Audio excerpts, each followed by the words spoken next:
Agustina, ¿cómo te va? Gracias por ponernos ahí en contacto con el mundo digital. ¿Cómo Buen estás? día. Buen día. ¿Todo bien? ¿Todo Bueno, bien? hoy para hablar de ciberseguridad y base de datos, un poco por lo que acá tenemos un especialista, ¿no? Pero de alguna manera sí, porque a usted le encanta todo esto que tiene que ver con el robo de datos y siempre está... No, va a hablar del siempre está- Ministerio, va a hablar siempre- de la Dirección Nacional de, ¿cómo se llama? De Identificación Civil. Exactamente, lo que pasó Bien. en China, bueno, este tema que estaba manejando Martín. Digo, bueno, ¿por dónde vamos? ¿Cómo se tiene que manejar esto? Bueno, justamente la idea era traer algunos temas que acontecieron solamente la semana pasada. No estamos hablando justamente de un año para atrás, sino simplemente Muy de 7 reciente, días. exactamente. Bueno, y en esos 7 días, por ejemplo, les podría traer 4 instancias en las cuales justamente hubo un tema de ciberseguridad que afectó la extracción o al menos la verificación de determinados datos de distintas bases. La primera fue el tema de lo sucedido con la policía de Shanghái en China, que básicamente una persona posteó la base de datos de 1.000 millones de residentes chinos. Esto incluía lo que son nombres, por ejemplo, bueno, datos obviamente de sus pasaportes o documentos de identidad, domicilios, así como antecedentes penales. Que esto obviamente puede afectar de manera enorme a justamente todo lo que son estos residentes que se vieron afectados.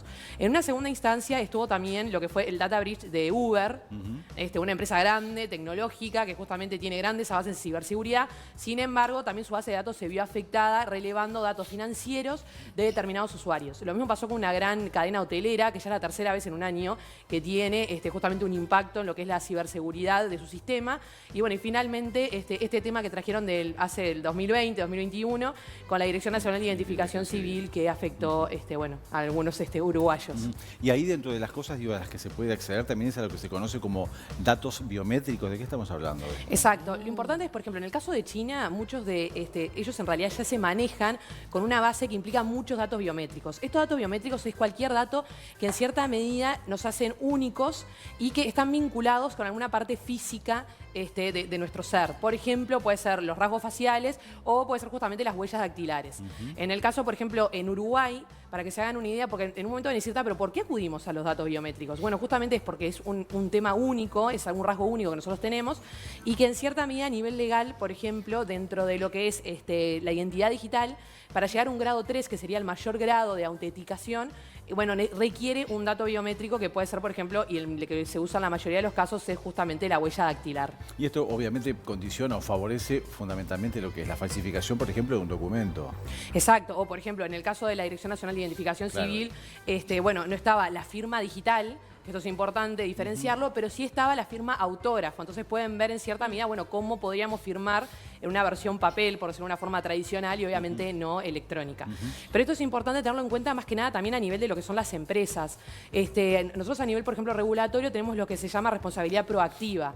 Esto significa que las empresas no tenemos que esperar a que tengan mayores agrados de ciberseguridad, sino que ellos tienen que hacerlo de una manera negligente y preventiva. Esto significa que, por ejemplo, se va a evaluar lo que es la evaluación de impacto, diseño por defecto, de privacidad, que esto básicamente lo que hace es medir cuál sería el impacto en caso de que haya cualquier tipo de negligencia. Esto la entidad, tanto la entidad pública o privada, tiene que hacerlo de una manera preventiva, como le decía, y no esperar a tener cualquier tipo de incidente. ¿Y hay alguna legislación al respecto? Perdona. O sea, sí, claro, que exacto. Que obligue a esto. Esto está previsto en la 18.331 y en toda nuestra reglamentación, modificativas y concordantes, y justamente se menciona esta responsabilidad proactiva y es uno de los principios que en realidad trajo todo lo que es la reglamentación de la Unión Europea, que nosotros siempre estamos haciéndole seguimiento. ¿Qué tan preparados estamos a nivel de seguridad, ¿no? De las empresas y de las personas para que no nos pasen estas cosas? Exacto, es que este es uno de los temas relevantes porque en muchas ocasiones lo que pasa es que cuando se ven nuevos emprendimientos tecnológicos, siempre se mira la innovación y no se mira justamente a ese escudo protector para poder proteger tanto a los usuarios como al proyecto.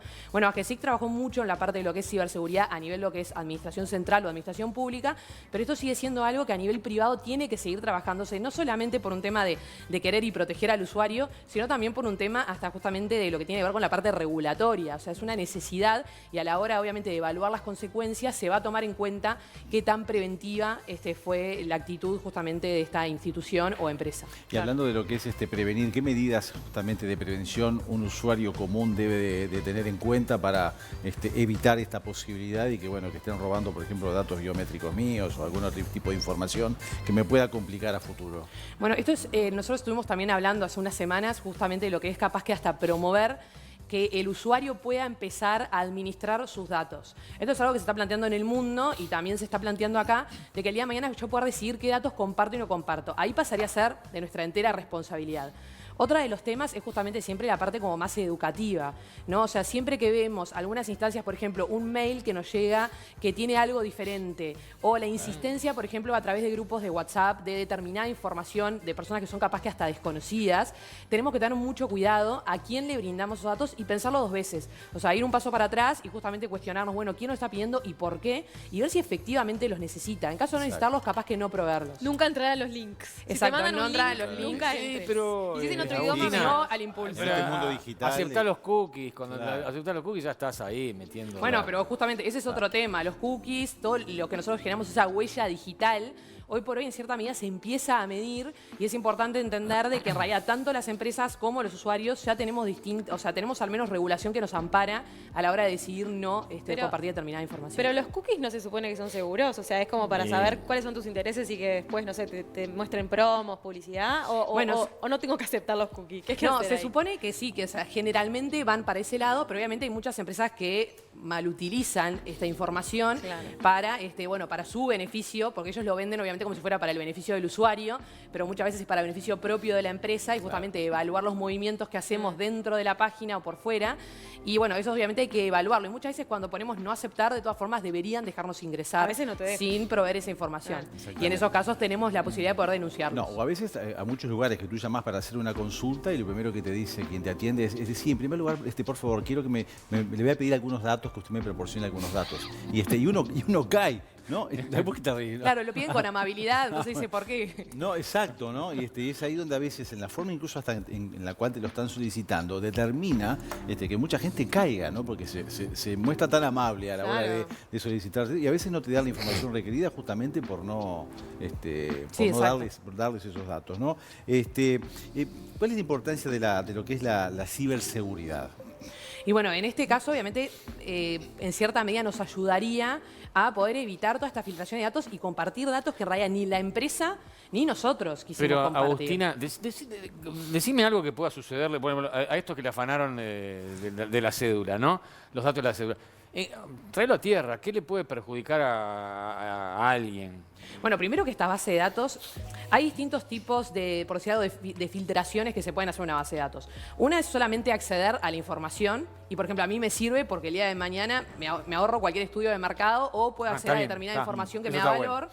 Después, por Sí, otro está lado, bueno. es también no solamente acceder, sino extraer esa información. Y muchas veces cuando nosotros extraemos esta información, como fue el caso de la policía de Shanghái, lo que sucede es que se empieza a vender en el mercado. Por ejemplo, en el caso de la policía de Shanghái se puso a la venta por 20 bitcoins, que vendrían a ser aproximadamente unos $200.000, y que las personas podían acceder a esta información y, por ejemplo, el día de mañana extorsionar a alguien por la parte de antecedentes policiales. Imagínense en un régimen como es el chino, Sí. justamente que tiene un totalitarismo digital enorme, podemos acceder a muchísima información. Pasó con una mutualista que hackearon a las personas que tenían SIDA y entonces acá en Uruguay, ¿no? Y se propuso justamente eso, ¿no? Un chantaje, o sea, para el lado del chantaje. Claro, No, pero además piensen que estas mentes, o sea, generalmente son bastante creativas y muy perversas, me animaría a decir. Entonces imagínense que con unos pocos datos yo puedo llamar a un familiar, Sí, puedo claro. decirle que tengo una persona herida, que necesita un rescate, Claro. o sea, que son los típicos fraudes o estafas. Y bueno, con estos 3 datos capaz que tenemos, que puede ser un domicilio, documento de identidad y datos muy básicos, podemos llegar a hacer destrozos enormes en lo que es justamente la parte de fraudes y estafas. ¿Cuáles son los datos básicos que cualquier vecino común y corriente debería decir, bueno, hasta acá puedo aportar y más de esto no? Digo, para creo que tener primero- mayor seguridad, hoy con lo que es el despliegue de las redes, ¿no? ¿Hasta dónde? La No, fuente. sí, bueno, no, es que yo creo que primero siempre es animarse a preguntar. Eso significa que cuando nos llaman para pedirnos cualquier tipo de datos, no tenemos que en cierta medida proveerlos y punto, sino que preguntar justamente para qué van a ser utilizados. Porque esa información, o sea, legalmente tendría que ser justamente informada. Entonces, por ejemplo, primero preguntemos, bueno, ¿por qué me estás llamando? ¿Para qué necesitas mis datos? Y a partir de ahí saber que, por ejemplo, lo que es nombre completo, capaz que número de cédula de identidad, No. cosas así, en cierta medida se puede acceder a una base hasta pública. Sin embargo, por ejemplo, ya lo que tiene que ver, obviamente, con datos de salud, por ejemplo, políticos, entre otros, no hay necesidad y no tendrían Sí. que probarse. Yo lo que veo Es que hoy no hablaste nada de las criptomonedas. Quedará para la Las próxima. tenemos en no, no, el cripto ahora- invierno. Sí, sí, Están sí. criptadas. Quedará Habla para la la próxima. semana que viene, Ahí la otra está, semana. la No te otra animaste semana. a hablar, ¿no? No, claro, me animo. Sí, Hay sí, más, sí. hay que entender qué es lo Ahí que está está. pasando y no es la primera vez que pasa. no. Venimos mejor que en veces anteriores. Bueno, queda entonces Eso esa, les digo, esa materia dejo el pendiente para spoiler. dentro de 15 días. ¿Le parece? ¿Puede ser? Sí, ya la vi que no quiso hablar más. Te salvamos, te Qué salvamos. bravo, Gracias, Gracias. Agustina. Gracias, Agus. Nos vemos en la próxima.